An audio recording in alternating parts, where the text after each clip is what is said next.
We got some massive news for BigBear.ai stock investors as the company's management team elaborated on the performance over the previous quarter, and it provided great reasons why the stock price fell and is down in the last month. I'm going to go over these details and what it could mean for Big Bear stock investors.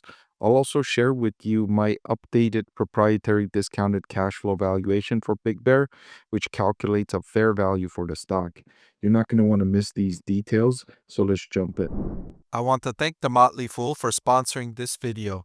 Visit fool.com/parkev for the 10 best stocks to buy now. So Big Bear AI reported second quarter revenue at 32.5 million, and that was down a whopping 7.3 million year over year. And this was a big turnaround because investors in Big Bear AI are expecting significant growth in this company, and the decline was a surprise, and it was one of the main reasons why the stock price fell by as much as it did. The decline also caused the gross profit margin to fall to 25% compared to 27.8% for the same quarter last year. Now, investors in Big Bear AI are comparing the company to Palantir, and Big Bear AI's profit margins are nowhere near the level of Palantir. What's more, Palantir's profit margins are rising across all categories, whereas Big Bear AI's profit margins have been more volatile, increasing in some quarters, declining in others, and there's no clear longer-term trend of improvement in profitability or improvement in revenue growth. It's been more of a volatile, bumpy, lumpy. When the company signs a big new contract, revenues increase, and then the company loses a contract and revenues decline. There hasn't been that consistency that investors are looking for from a long-term AI company, especially when comparing to Palantir. And the reason many investors compare Big Bear to Palantir is because Palantir has been so successful. Palantir share prices have increased by so much that investors are very hopeful that Big Bear AI can be like Palantir, although the similarities in actual performance are scarce to be found. But the enthusiasm is up there to be sure. In the most recent quarter, the company recorded a Goodwill impairment charge of about $71 million. And goodwill impairment signifies a management team that's overinvested in acquisitions, overinvested in product and development, and then has to take a write down on those investments. It was investments that the company believed would generate a certain amount of revenue and profitability. And it turns out that as the company has moved forward, that those expectations were overly optimistic. So not only have I felt that investors have been overly optimistic about Big Bear AI, the company's management team has been overly optimistic in their investments for growth that haven't panned out to the levels that they expected. This is not the first goodwill impairment charge that Big Bear AI has undertaken, and it's especially troubling that the company's management team is in this same conference call where they highlight an impairment charge of 71 million. They also highlight that they raised uh, almost $300 million from investors that they plan to invest again in growth ambitions, right? And to me, that's a little bit off-putting. You're telling me as an investor that one of your previous investments, you overestimated by at least $71 million. And you're now telling me in the same conference call, in the same breath, that you raised $300 million again from investors that you're going to make again investments in growth opportunities. To me, that's off putting.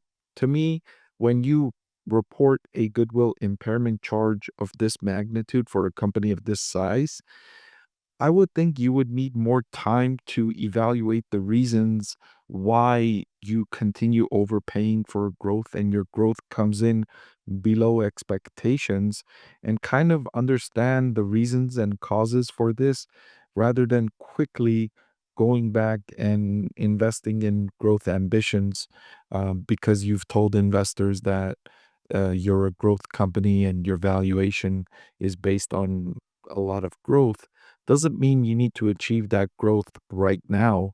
Um, It's just a little bit concerning for me. I look at management teams as a very important factor in making my investment decisions. And when I see a management team that hasn't been effective in their growth ambitions and their growth investments, making even more, leaning more into their growth investments, I become a little more concerned.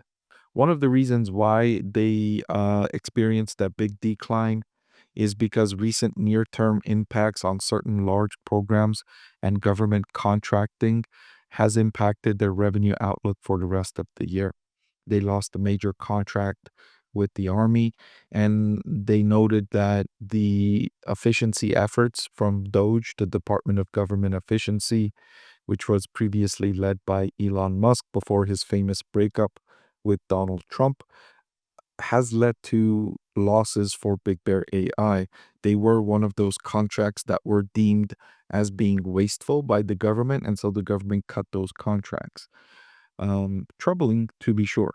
As I mentioned, just a few paragraphs above, the company highlighted that their revenue declined and they had to take an impairment charge.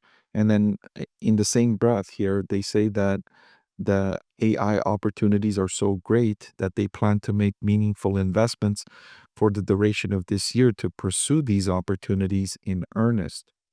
And because of those big investments, they're withdrawing their adjusted EBITDA guidance.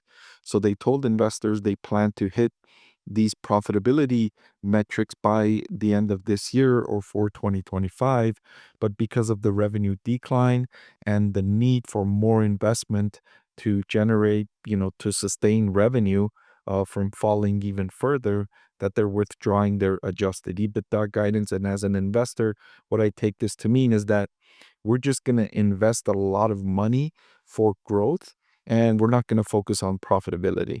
We're just going to focus on generating revenue growth, earning new contracts, and building our business, regardless of how much it costs. We're not going to focus on cost right now. We just want to focus on growth. And that's concerning. And if you're also in at the same time taking a goodwill impairment charge and reporting revenues declining year over year. So for 2025, they're now projecting revenue between 125 and 140 million, which was a significant decrease from the previous 2025 guidance. So even with all of these investments, they still expect revenue in 2025 to come in much lower than they initially thought when they gave investors the first 2025 outlook in terms of revenue and profitability. By the way, this document I'm reading from is Big Bear AI's Q2 earnings call with Wall Street analyst. I've made this highlighted document available for my channel members, and you can join for less than $5 a month. See the link in the description for all the benefits for channel members. Hey everyone, I'm excited to announce that my book is finally available for sale. I've been working on it for more than a year now, so I'm really excited to finally share this with you now. It goes through my framework for evaluating stocks. Some of you often ask why I like this stock or why I like the other stock. And this framework provides you the things that I look at when I'm evaluating stocks. I've added the link in the description below.